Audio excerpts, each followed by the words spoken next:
Revenons à présent sur la décision des États-Unis de reconnaître la souveraineté marocaine sur son Sahara. Une décision qui a suscité des remous et des manœuvres du Polisario, épaulés en cela par leur mentor algérien. Quelle sera la démarche de l'administration Biden sur ce dossier? Écoutons l'avis d'Elizabeth Myers. Elle est avocate et professeure de droit aux États-Unis. President Biden has Le président Biden a acquis une grande expérience dans le domaine des relations politiques et internationales, que ce soit lorsqu'il était au Sénat ou vice-président. Et je n'imagine pas qu'il reviendra sur les décisions des États-Unis. Joe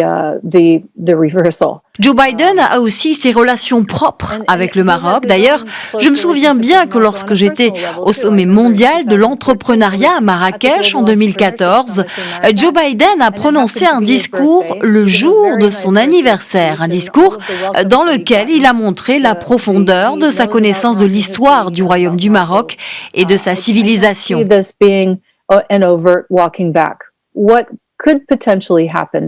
Je ne pense pas qu'il reviendra sur la décision de la reconnaissance américaine, mais ce que je pense, c'est que compte tenu de la présence de plusieurs autres priorités dans la politique étrangère américaine, comme celle de l'Arabie Saoudite ou encore du Yémen par exemple, ce qui va se passer en ce qui concerne le Sahara marocain, c'est qu'il ne reviendra pas sur cette reconnaissance, mais qu'il essaiera d'appuyer une solution sous la supervision des Nations Unies, en coordonnant avec nos alliés pour donner une impulsion aux négociations.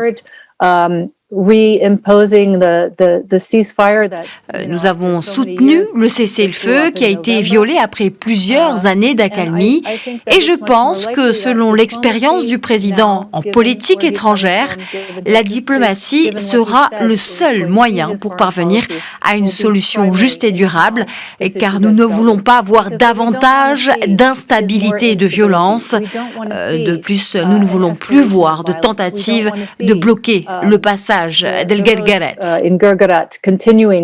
Le seul moyen de sortir de ce différend artificiel est de négocier sous les auspices de l'Organisation des Nations Unies qui jouit encore d'un certain respect de tous les pays du monde.